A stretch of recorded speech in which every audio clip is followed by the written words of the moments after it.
Alright, ladies and gentlemen, I figured I'd do something a little bit different now that we're in lockdown and I've got time to do it.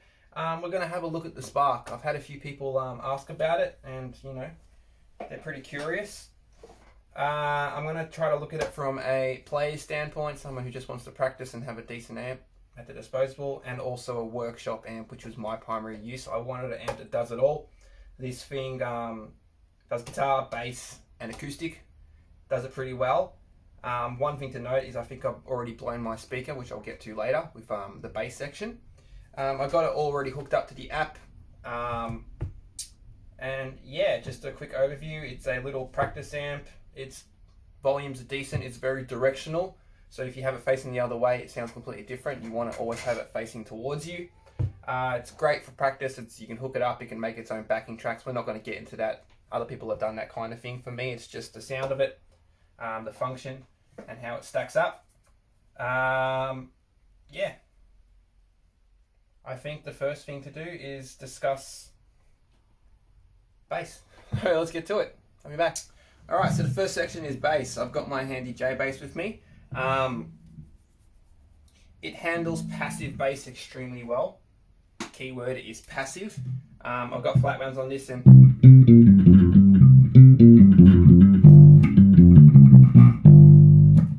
you can hear a bit of that rattle. That's my own doing. Yeah, it goes somewhat to a decent volume. You can't crank it that loud or else you run into problems like I have. You can add effects to the bass. You can program your amp for it.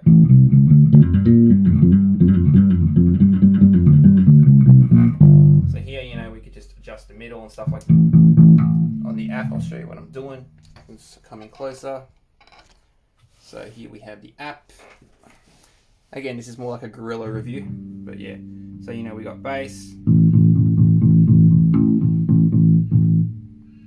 Pretty cool that you got all these sounds, stuff like that. Middle, whatever. You can also do it all on the amp too. I don't really use the app that much. I just sort of work with the amp for the sounds. We got some treble. Turn the gain up. You can see it sort of wants to.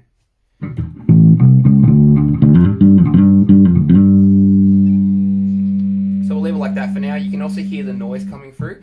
It's a very noisy amp. I only have the 2-prong power cable. So I've heard that the 3-prong is better, but some of my mates got it and it doesn't really make a difference. It is a noisy amp. I'll show you that with the guitars. It does have an inbuilt noise gate, but you know. So here we have both pickups activated, flat one.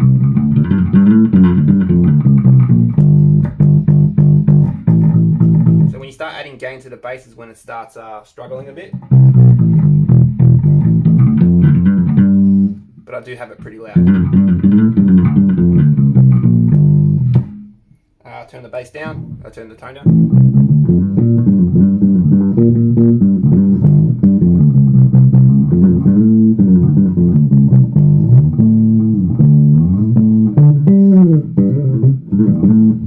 Just mucking around. We are now just on the front pickup.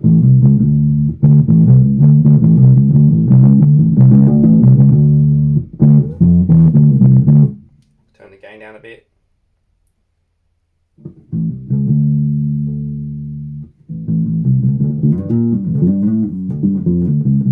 So yeah, handles passive basses really well. Volume is a bit lacking, but you can't really push it too far. It does damage the speaker. Now when we come to active basses, I do work on active basses, of course, like most guitar repair dudes do. It really struggles. It actually pretty much almost destroyed my speaker, and that's simply because of the mid boost and all that stuff that comes with active basses. I wasn't to know it would do that. It obviously pushed it too loud and the speaker failed. If you're just trying to practice with a passive bass, it's fantastic, but when it comes to active basses, I would avoid and just get yourself an actual decent bass amp. And yeah, that's it. That's the bass section. So just be warned. Passive basses, yay. Active basses, no. Alright, so now we are on to the guitar section. This is my SG. I'm running through my clean sound. I'm not going to be worrying with all the vibrato and stuff like that. Clean sound is pretty good. This is as loud as it probably wants to go.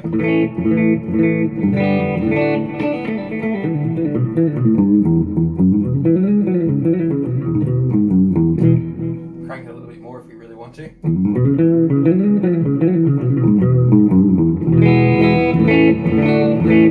Does the clean thing great. Compared to an actual valve amp, you know, there is no comparison, but when you need it, it's there.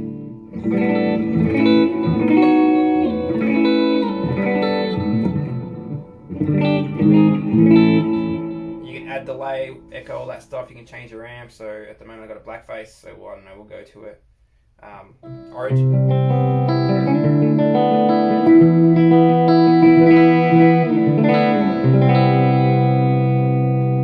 What else we got? We got AC boost, AC 30.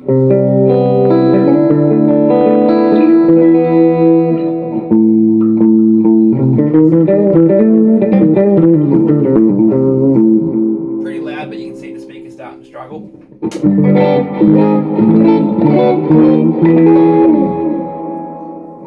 Blackface.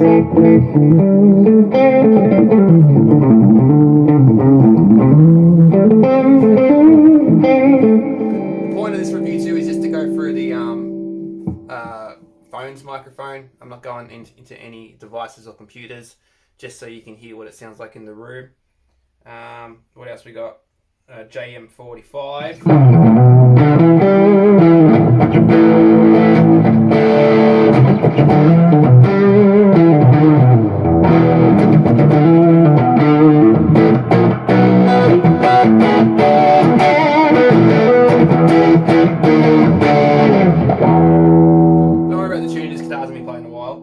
And yeah, so we have a whole bunch of different sounds.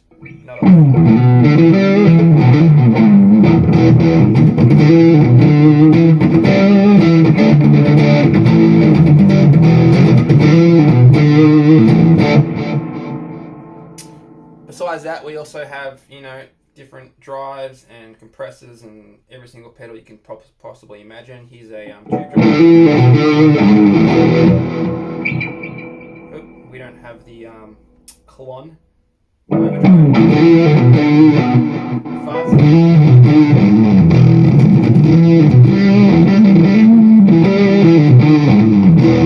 And again, you can alter anything you want. We have like a black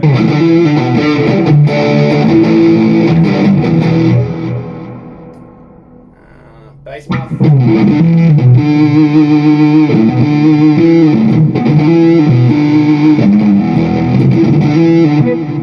Big muff. I'm going to actually incorporate that one into one of the sounds.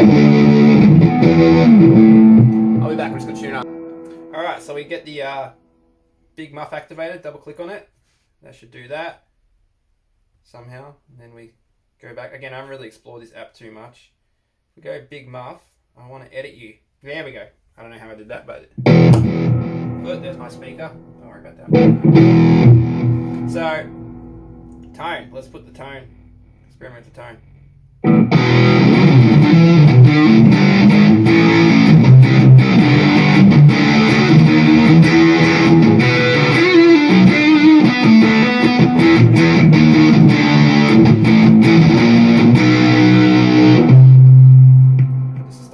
Down for funsies.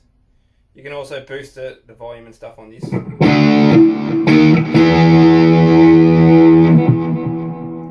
we make it sound like a fart? That's the question.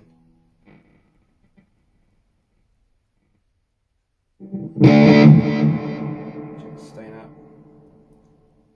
Again, it's sort of a bit of a pain in the ass, so it wants to move the screen. Yep.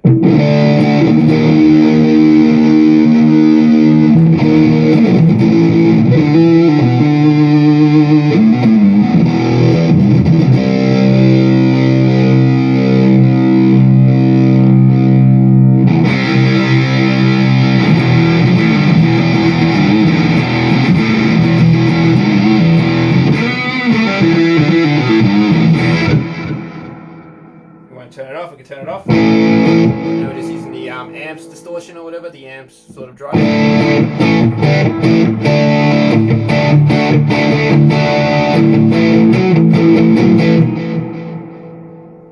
it back on.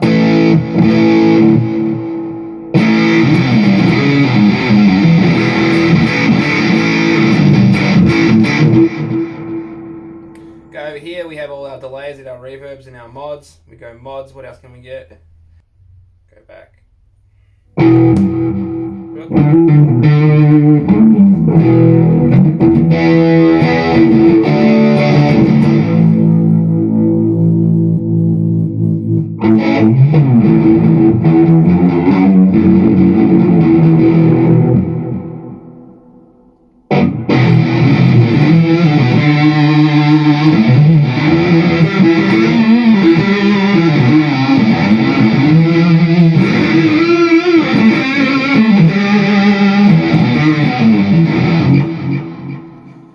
So you get the idea. Now, fair enough, that's all well and good.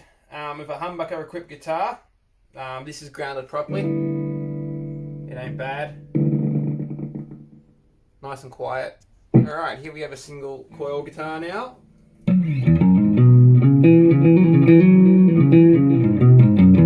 Back to my clean with my delays, turn it up a bit.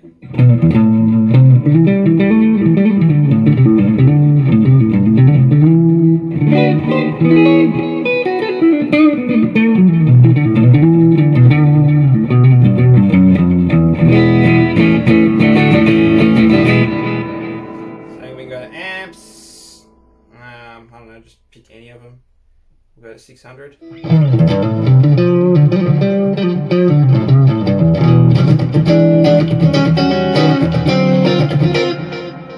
like crap.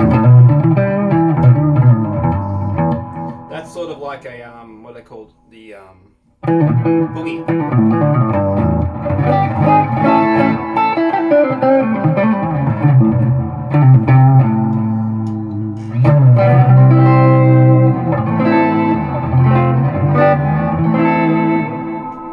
Go up a bit, switch acts. Sort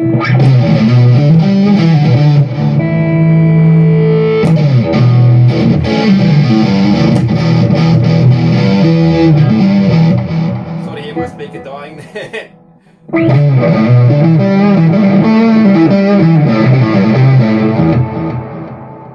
Go back to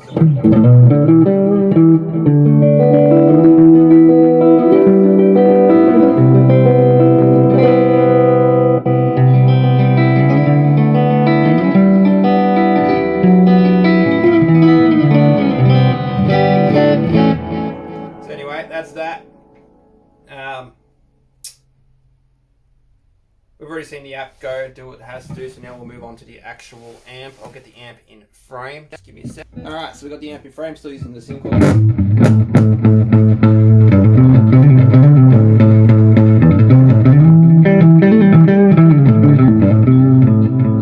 I think the key thing to take away from here is don't use an active bass on this amp because you'll pretty much ruin it.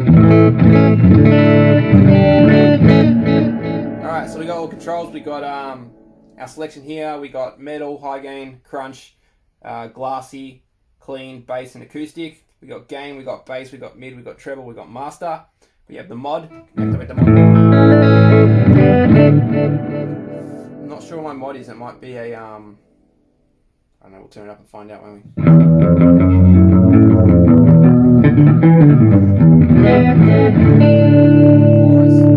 So again, you can sort of just use the amp as is. You don't have to go through the actual app if you don't want.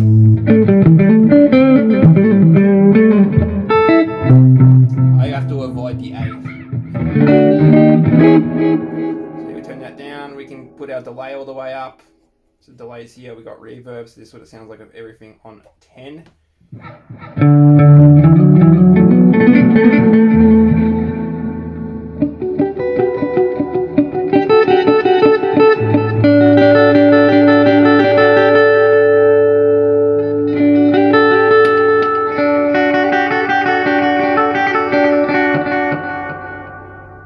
Reverb down. All kinds of fun stuff. I don't know, just turn the delay off. Put it away. Switch it back to our main setting. So I've saved a few presets here, just pretty much one or two. Turn it up a bit. That's generally my clean sound. Number 2.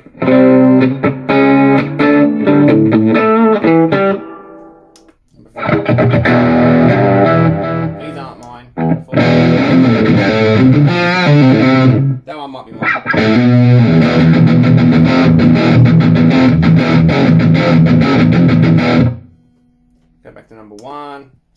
go number 1, which adjust the settings, save my presets. So down here we can go glassy, so it still keeps the same presets, but we're changing the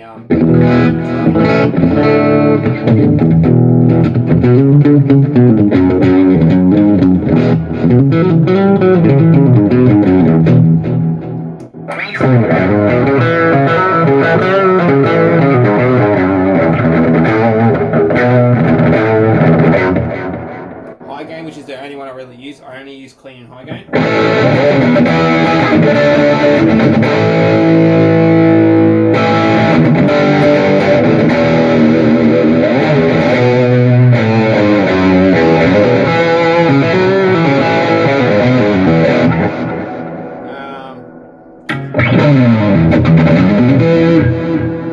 Metal.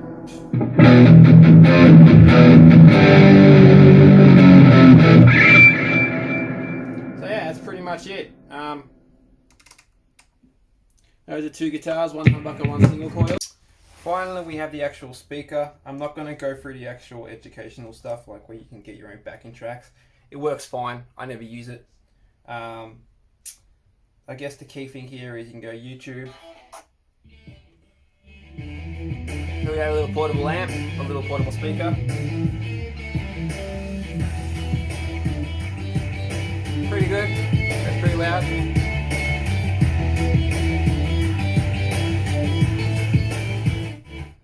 I'm a DJ now. You can also use the app to find backing tracks, so we go back to the app. So now this should run it through. It tells you what notes to play, what chords have come to. It's pretty good. Pretty good practice amp.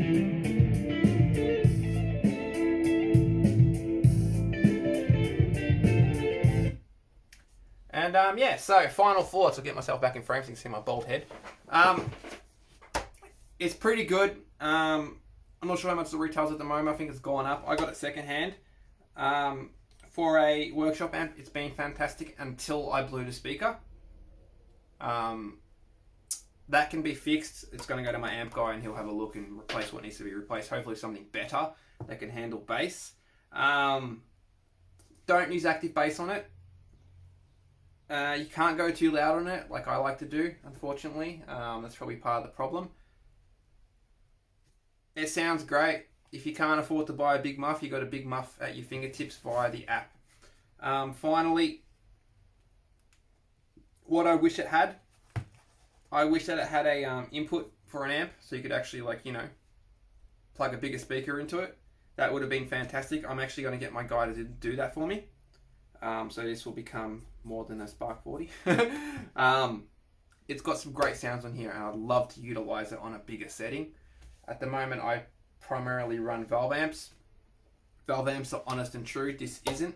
So this works well for most guitars. EMG guitars I have a little bit of problems with running it through my valve amp, because my valve amp is not really built for that kind of music. So with this one I can crank on the distortion and sort of get a good idea of what it's going to sound like in the hands of the user, because most people who have EMGs don't really play clean, yeah? As my valve amp is primarily a clean amp. And yeah, takes up a bit too much room. I wish it was slightly smaller, but then at the same time, it sounds good the way it is. Nice and light. It's pretty robust. It looks cool. And just some better speakers in there that can handle active basses, and we have ourselves a winner. I wish there was more presets. You can only have 4. It would have been good to have a whole bar here where you could, like, you know, make like 8 or 9 or 10. But other than that, it's just pretty good. I've had no issues with any crackling. It's a very dusty environment here, whether it be bone dust, just general dust, wood dust, whatever else there could be. There's no crackling, everything's still tight, nothing's come loose, and it's just a solid unit. I would definitely recommend it, definitely, as long as you stay away from active basses and you don't drive it too much. It's a practice amp, so you're not meant to have it too full. You're not meant to have too much volume. And yeah, you can also plug headphones into it and stuff like that too, so it's pretty convenient. It comes with a little instruction manual. It comes in a nice box. You can get a case for it too if you really want. But yeah, its uses are very limited, so unless you can put an input in there that goes into a bigger amp, it's not going to even compete with, you know, the most littlest of drum kits. Maybe electric drum kit because you can sort of balance the sound, but yeah. So yeah, she's pretty damn good. That's all I got to say. She's better on humbuckers than she is Singlecoils.to, I should mention, if you're going distortion. And yeah, the only other issue which I can't replicate for some reason is it's very noisy. So it's got this really bad hum to it, 50 cycle hum. If you're used to that, I could plug a guitar into this and it will be. Some guitars do it more than others, mainly Strats do it. But yeah, it's like a. Then you plug it into the valve amp down here and it's dead quiet. It's a really good way to see how noisy it's going to be. And that's nothing to do with the lights or the environment or something like that. It's just the amp itself, which I couldn't replicate, believe it or not. But yeah, so would recommend, if you can get one for cheaper, go for it. Buy it brand new, whatever you want to do. It's a solid unit and just do what I want to do. Get the speakers changed and put a little input on it and probably change the light to blue. Alright guys, I hope this has been helpful. Cheers.